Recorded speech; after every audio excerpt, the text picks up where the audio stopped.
வசனத்தை குறித்து தான் நம்ம தியானிக்க போறோம். இன்னைக்கு தியானத்திற்காக எடுத்துக்கொண்ட பகுதி யாத்திராகமம் 1 அதிகாரம் 11 வசனம்.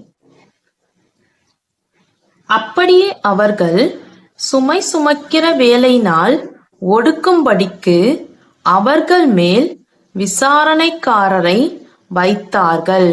அப்பொழுது அவர்கள் பார்வோனுக்காக பித்தோம் ராமசேஸ் என்னும் பண்டசாலை பட்டணங்களை கட்டினார்கள்.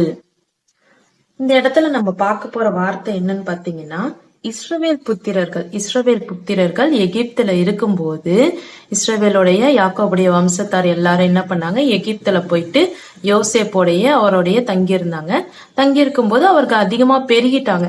முதலாம் வார்த்தையில நம்ம பார்க்கும்போது பாத்தீங்கன்னா 10ஆம் வசனத்துல நம்ம பார்க்கும்போது அவர்கள் பெருகாத படிக்கு, இன்னும் 9ஆம் வசனத்துல பார்க்கும்போது அவன் தன் ஜனங்களை நோக்கி, யாருன்னு பாத்தீங்கன்னா பார்வோன்,